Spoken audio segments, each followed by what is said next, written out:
18 വർഷമായി കാത്തിരുന്ന IPL കപ്പിനേക്കാളും എത്രയോ വലുതായിരുന്നു ഇന്നലത്തെ വിജയം RCB ഫാൻസിന്.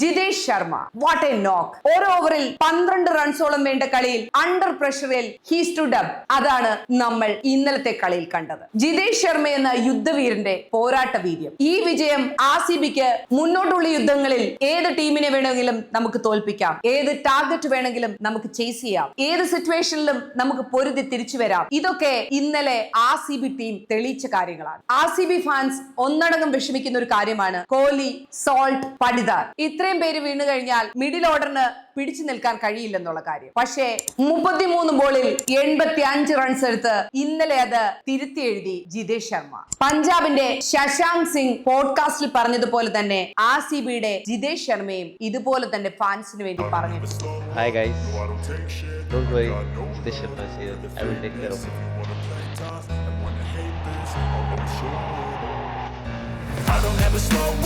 ഇന്നലെ ജിതേഷ് ശർമ്മ അതാണ് ഗ്രൗണ്ടിൽ ചെയ്ത് കാണിച്ചത്. 228 എന്നുള്ള ബിഗ് സ്കോറിനെ ചേസ് ചെയ്യുന്ന വഴിയിൽ ഒരിക്കൽ പോലും RCB റൺ റേറ്റിൽ പുറകിലോട്ട് പോകുന്നത് നമ്മൾ കണ്ടില്ല. കാരണം അതുപോലെ ഒരു തുടക്കമായിരുന്നു നമ്മുടെ റൺ മെഷീൻ കോഹ്ലിയും സോൾട്ടും കൂടി ടീമിന് കൊടുത്തത്. अब दिख रहा है ना, मैं जैसा मैं दिखना चाहिए, मैं हरगिज़ झुकेगा नहीं साला.